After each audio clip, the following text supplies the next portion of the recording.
Hey guys, welcome back to Joe's RC Corner, and today we're going to be back on the Cruzer. We got a little bit more work we can get done this week before I have to go back to my day job, so let's get working. But before we go any further, I recently found out that Chris Hines, the creator or the designer of the Zenith aircraft line, recently passed away, and I want to go ahead and just have a moment of silence during this video for him and his family. Our thoughts and prayers go out to you, and we appreciate the design that you came up with, and we're going to make sure that the aircraft continues to live on amongst all of the builders that of the Zenith aircraft line. So thank you, and let's have a moment of silence.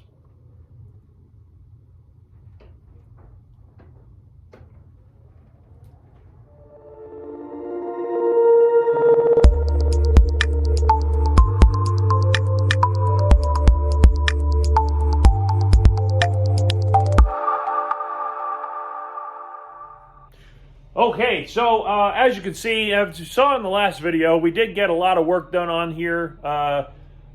Basically, my panel is just about done, and man, I am so happy with how that's coming out. So I'm going to go ahead and turn that camera around. We're going to go ahead and talk about what we got completed up here on the front in the cockpit area of the plane. And we're going to talk about some of the next plans and some of the things that are coming up here on the plane. So stay tuned, guys, and give me just a moment, and we'll take a quick look. Okay, guys, so as you can see, we did get a lot done here. My screws finally did come in for my my panel here, so now that is now screwed into the removable section of that panel. So I'm really happy with how that came out. These bolts really look nice. They're going to add a nice little detail, and as you can see, they go all around the panel as well, and it's all nicely mounted in place.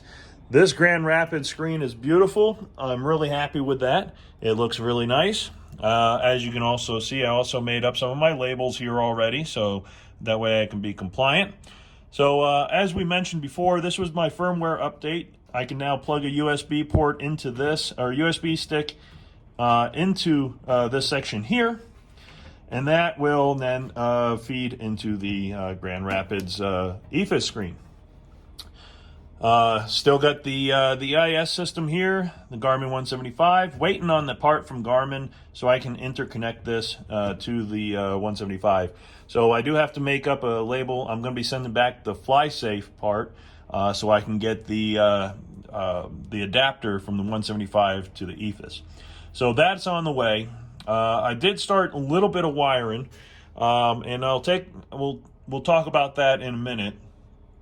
At my iPad mount, that's my mount for the Mini, but I do have the larger one for the older.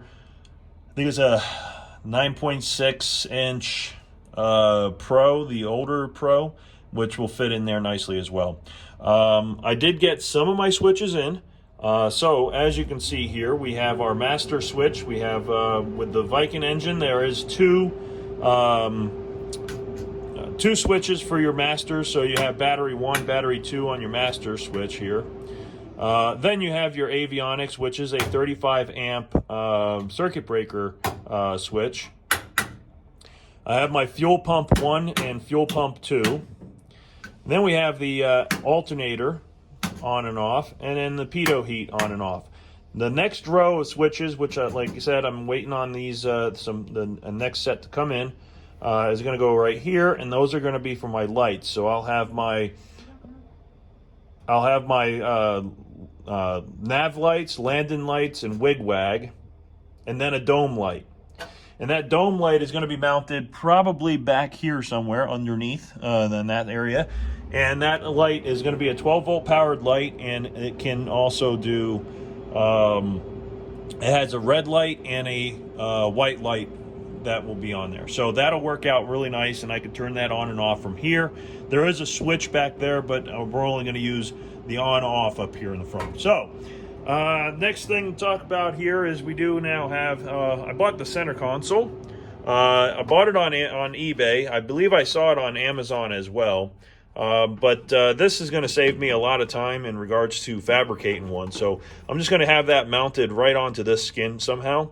I haven't really gotten to that stage yet, and I don't know how far back I want to put it yet because I don't have my seats yet, and I haven't been able to really sit in it and get comfortable and find out where I need to be. So hopefully September that'll be here, so then I'll finalize that later. So that'll be moved out of the way in the meantime. The other thing I did get in is my my fire extinguisher.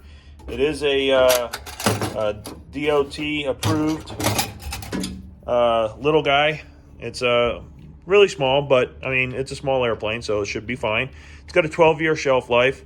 These little guys are really expensive,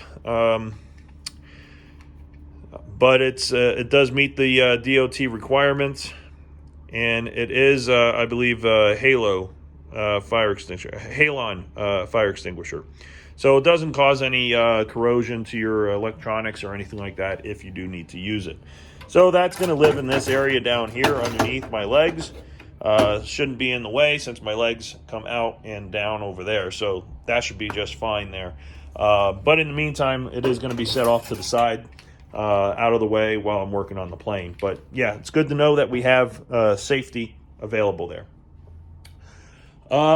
Let's see. I think that's pretty much it over here. Now I did start some of my wiring of my EFIS system, the wiring harnesses. I'm not really done yet. I still got to think about how some other wires are going to go into play. But I do need to get some more power leads. So we'll take a look at these a little bit, and we'll get some more information there. Now, to feed in my ADS-B information, I am going to be using my Stratus. I do have a combiner antenna cable, and that antenna is going to go to a just a standard transponder antenna that's good for to receive the ADS-B information. And I do have two of them. One is going to be my receive antenna for my ADS-B system going in, and the other one will be on the bottom of the airplane as well for ADS-B out and transponder out. So we'll set that over here aside, out of the way. I do have some more shielded. This is my four conductor, and that's for my audio cables going back to the headsets and so on. And then I bought 50 feet of 2-strand shielded cable, 22 gauge. I do need to get some more. I need to get some 20 gauge for the power on some of the items that are going to go into some of these devices here. So I think for now, we're pretty much going to be done with the panel for right this second. And I'm going to go ahead and change gears, and I'm going to move back to the tail. Because back here, I still need to get my pulleys in place so I can close up this section. Once that area is closed up, then the airframe can start being prepped for paint. And I also need to finalize my location of my GPS antenna. I've decided not to put it up here. The GPS antenna for this unit, for my Stratix, that will be mounted up here because that's fine.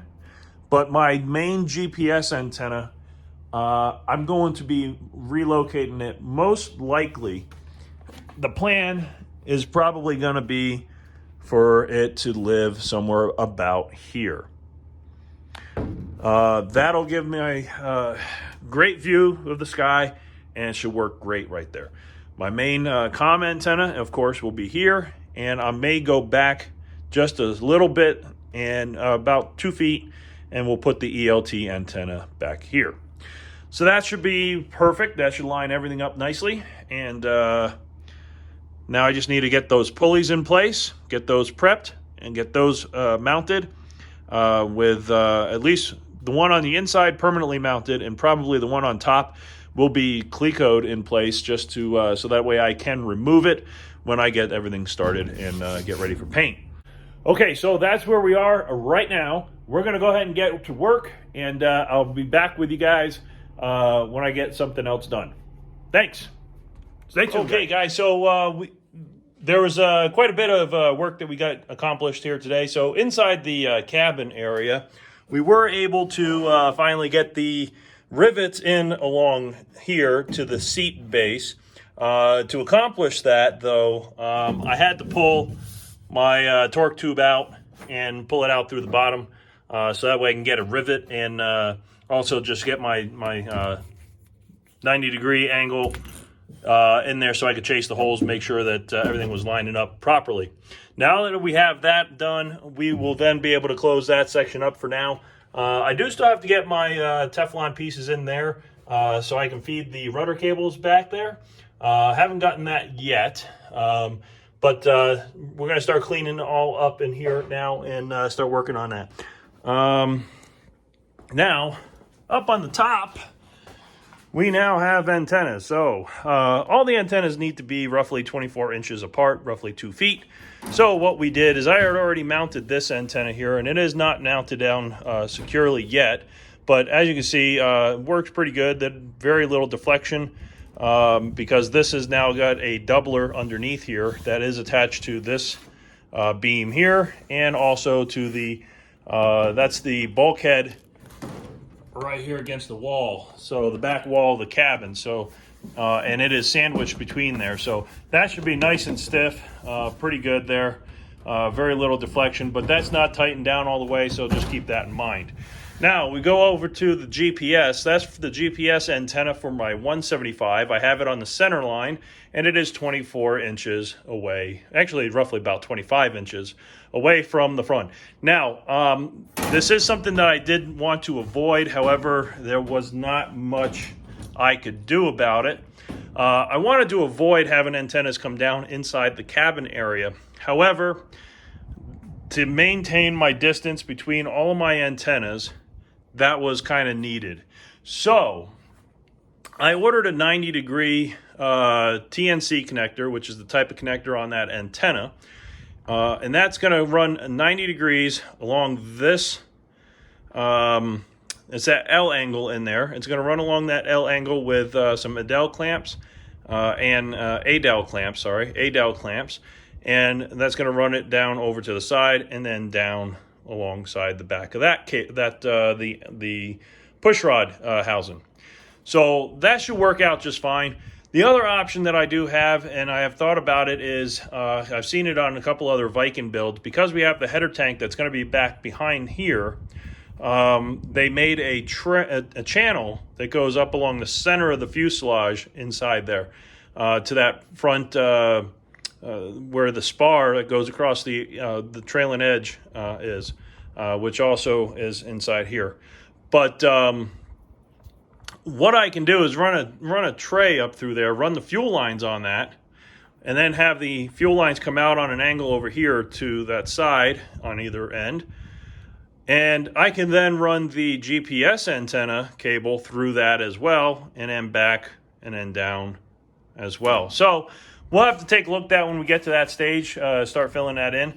But as you can see, we have here a doubler plate underneath my ELT antenna here, which is, to get my trusty measure and taper thing, 24 inches away from my comm antenna. This only goes off though when we hopefully when we crash, it'll go off, and this will then be transmitting, but hopefully that never happens. And I can put about 13 pounds of pressure, and you can see no deflection there in that plate there, so that works good. Also acts as an additional grounding plate down in there as well, so that'll work out fine.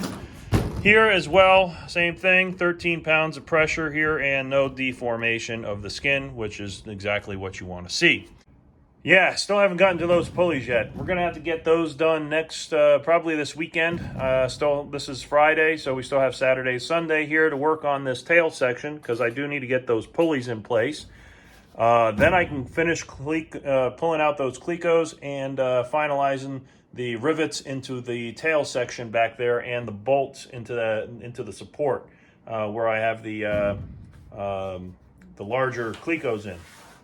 But once that's done, then this is all finished up here. We'll go back and we'll start removing all of these antennas, taping off the holes from underneath, and start more or less prepping the aircraft for paint. So there she is. I might start looking at drilling out my holes here for my tube to come out for my brake lines too, but I can always do that later as well. But yeah, so pretty happy with that. And I did get my larger bolts. I think I already mentioned it at the beginning of the video for my GRT panel here. So that's all set, ready to go. All right, so that's what we've gotten done so far. We're going to go ahead and clean up a little bit here, and then we'll go ahead and find something else to work on, because I'm sure there's plenty here to do. So stay tuned, guys. Be right back. Okay, guys, so welcome back to the channel. And yeah, we're up inside the hellhole, as you can see, of the Zenith Cruzer. It's probably the same on the stall version, but we're hanging out down in here because the way I have my plane set up, I only need to run one wire to the tail, and I wanted to go ahead and get that run now. Probably should have done it a long time ago, but nonetheless, I don't remember the gentleman's name, but someone on Facebook had mentioned that loom tube fits very nicely inside the Longeron L channels, and he was right. It's a much lighter option than running a PVC pipe to the tail to run the wires through later, but I'm pretty happy with how this fits, and it's not extremely difficult to do it after the fact. So just keep that in mind, that if you do decide to use that loom tube in that in the L channel to run your, let's say, your trim cable to your trim servo to the tail, it fits in there nicely. It's not going to bounce around while we're flying, which is always a plus.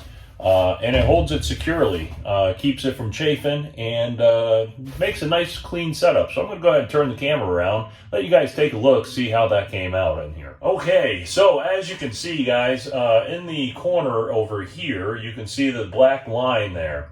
That is going to be that's the loom tube. It's I believe it's 3/8 inch loom tube. It's not the high-end expensive stuff, but nonetheless, it's going to work out perfectly to keep my my trim servo wire nicely tucked in that corner, so I don't have to put any extra wires or zip ties or anything hanging out inside the fuselage here. So that keeps everything nice and neat. The only other wires and cables that are going to have to go through this back half are, of course, my rudder cables and my elevator cables. So I haven't run those yet, but I don't think I'm going to have too much of an issue getting in there and grabbing those cables and pulling them taut and everything from inside here. So, but I do want to point out something here on the inside of the fuselage. So right there is the opening on the top of the airframe, and that is where the elevator cable is going to go through. So I need to get this all started here. I need to get my my elevator cables pulleys mounted inside here, so that way that part is completed, and then I can close up that tail back there, and once that's closed up, I can go ahead and get the airframe prepped for paint. Now, I'm not going to put in all of my rivets. I'm just going to put in most of them in the tail back there, because if I have to, I want to be able to get back in there if I need a little bit of assistance getting those getting the wire or cables routed in there. So, but I want to also point out a few other things that I did underneath inside here yesterday to get my antennas mounted. So I'm going to go ahead and point up here. Now, right here, you can see that is the ground-in plate, but it's also going to serve as a stiffener plate for my ELT antenna. So that spreads the load, but it also gives another surface there for grounding for that antenna. So that works out beautifully, and that's about 4 feet back from the front cabin area where the sunroof is. And then we scroll up just a little bit further here, and this now would be 2 feet from that area, we have my comm antenna, and you can see how I spread the load and connected its aluminum plate between the back wall of the cabin. It's riveted in there. And then I have an L angle connecting that large plate to the crossbar, the diagonal crossbar inside the fuselage here. And that is also then just riveted to the outer skin. So that spreads that load nicely and gives a nice supporting area. Now, I've thought about it, and I probably should have done this. This should have been maybe a little bit closer to this side or to this side. But nonetheless, that's where it is, and it seems to work okay. These L angles do still allow the skin to flex a little bit, but not that much. And at the surface where that's mounted, it does not bend or flex because of that doubler. So we should be fine. But I'll have my A&P friend come over and take a quick gander at it and make sure that he's happy with that as well. But it should be just fine. Now, those are not tightened up all the way yet. Still have to work on that. That one is also not tightened. Now, my ELT is going to be mounted probably somewhere over here. So I need to make a mount that's going to attach to this longeron here on this edge, and also the L angles over here. So we're going to work on that soon so we can get the ELT in a level attitude during in flight. So that'll be my next mount that we do need to make back here in the hellhole. Now you see my flap servo is back in there. Still have to do some final wiring and fish the wires through there. Other than that, as you can see, that loom tube then comes all the way back here and does go through this area. Now, at this point here, this is where it's going to come out of the loom tube and probably go up through the center tube here just to make things easier. And we'll have to take all that off and we'll fish the wires through and get them up to the front of the airplane up there. One thing that I remember Scott did that I'm probably going to do as well is if you see this area here, this isn't attached. Now I know that there's the stiffener plate that goes here, but I think what I'm going to end up doing is somehow making an L angle bracket that holds the skin to there to keep that from oil cannon a little bit. But other than that, that's all set, ready to go. So we'll go ahead. So now at least my elevator trim servo wire is now run. And on Facebook, I believe, that mentioned to use this. And thank you very much. I really do appreciate it. Thank you guys for that suggestion. It's a lot lighter and it does allow feeding that wire in beautifully. So thanks again. Appreciate that suggestion.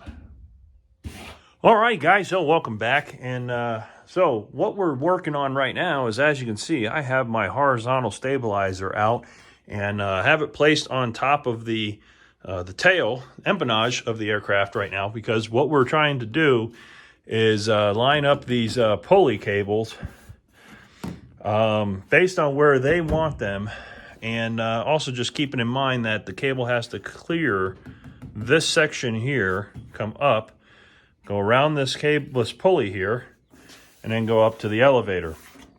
Now, it should clear very well at this location. Now, I did all my measurements, and this is centered, and that looks like it should clear over the top of the stab here, which is perfect. So the other one goes, I believe, a little bit further back underneath, I believe.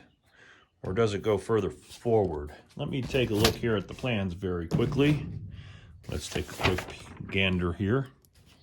All right, so let's take a look here. So the other one goes back more centered on the stab, which will guide, and that should guide the cable through this hole and up through here. So that's the plan. So we're going to go ahead and start getting this one ready. And what we're going to do is I'm going to add, they say to only add one L angle here at the leading edge of this. But I'm wondering if doing two, do the one L angle across and maybe having to spread this load a little bit. Maybe putting one that goes from front to back here as well. That would stiffen this area up. We got quite a bit done, and shout out to all the guys on Facebook on the Zenith aircraft builders. I put out a question about the pulley system on the tail, and you guys answered. Really appreciate that. And I didn't even realize that they made an update to the to how that cable goes through in the plan. So thank you guys. I appreciate that. Let me go ahead and turn the camera around. Let me show you really quick what we got accomplished and what I got done, and then what the plan is for tomorrow. So stand by. Okay, so as you can see, guys, with the stab on, I am running out of space here in the garage. I'm kind of trapped right here. But let me get up a little bit closer here and show you guys what we got. So as you can see, this is the part that I didn't realize that they had changed. So basically there's a L angle with a piece of fair lead. It's a Teflon fair lead here. And that helps guide the cable. This is just a parachute cord right now, just to show the guide so I can get everything in place. And then they also updated in the plans that now these L angles go on the outside of the skin rather than under, and that spreads that load out pretty good with this piece, so I'm really happy with that. I will get that primed and then, or etched primed, and then riveted in place probably tomorrow. I'll pull out the pulley and just to, so we can go ahead and get all this taken off, because I do still have to get the, if I can get over here. Sorry about this, guys. Garage is getting smaller by the minute here. But I do need to go ahead and get the bottom pulley in place still. So we'll leave this up so I don't dent anything on the bottom of the skin. But I do have the cable in here. We just need to get the pulley mounted so that way it guides the pulley cable, I don't know if you'll be able to see, away from that skin there. So that'll be tomorrow's duties. We'll get that taken care of. And that'll be tomorrow's video. So make sure you stay tuned, and we'll get that last pulley in place. And then we can maybe close up this side of the aircraft. And then we can start prepping everything for paint. All right, guys. Hey, welcome back to Joe's RC Corner. And today, it's the next day here, and we're going to be continuing the work here on the Zenith Cruzer. And I think today we're just going to try to finish up installing the pulley for the elevator control cables that go inside the airframe here. Once we have that part completed, then we can close up that tail. Because as you can see, we do already have the elevator trim wire already fished through, and this is the only wire that I'm going to need in the back of this airplane, because all my lighting and everything else is up in the front. So that's the only cable that needs to go back in here, and I already have that completed with the, I believe it's 3/8 wire loom, which snaps into this L angle down here. So that's all good to go. And once we finish that section there, all of this, and once we finish the installing that pulley in there, all of this can now be riveted in place. Same with these, the supports up here. I'm going to just rivet this with a few rivets, kind of like Mark did on his Super Duty, just to kind of hold it in place while we get all the paint done. That way, if I have to make any adjustments, I'll only have to take out a few rivets rather than take out all of them to make any adjustments. So, and yes, this is not completed and not fully installed yet. This is just being held on with some clamps, just so I can get the pulleys and everything lined up. Now, as you can see over on this side here, we do have the top pulley already installed, and I'm just using some parachute cord here to show where the pulley cables are going, and or so I can see where the cables are going to go.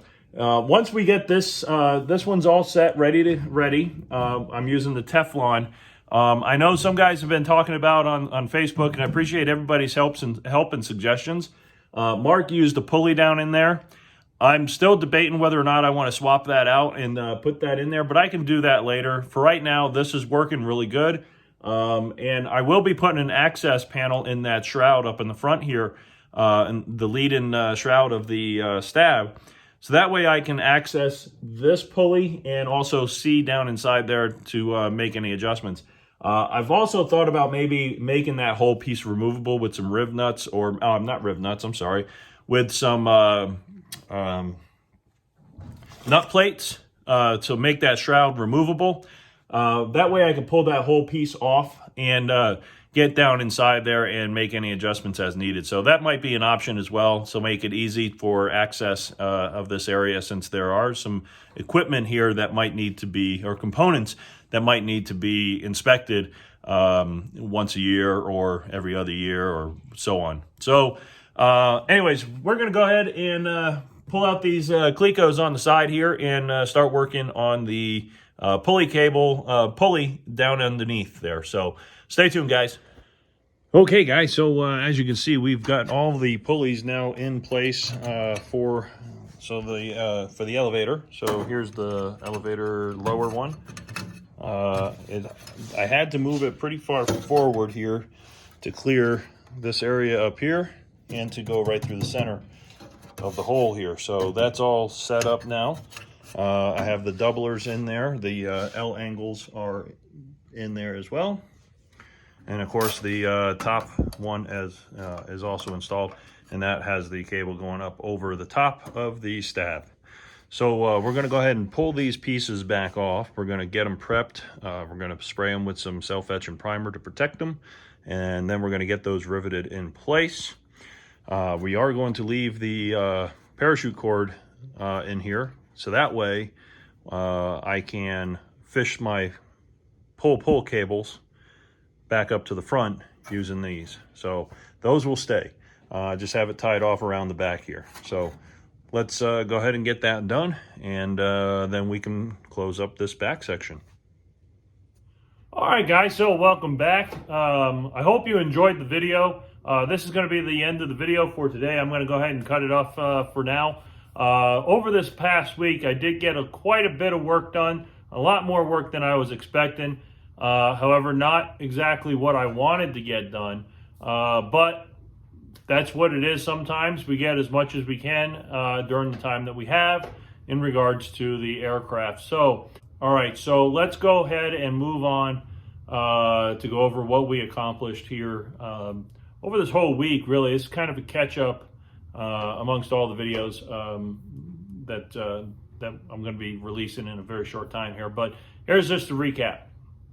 So we went ahead and we completed doing the instrument panel, got that all for the most part taken care of. It's all set, ready to go. We are missing, of course, my flap lever and my elevator trim have not been installed into the panel yet, but I'm not entirely sure exactly where I want those yet.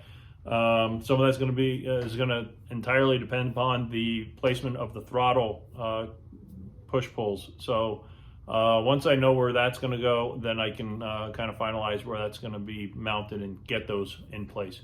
But for the most part, that is done. We did install the seat belts. I am going to be relocating where they attach. I'm not really a fan of them attaching to the skin.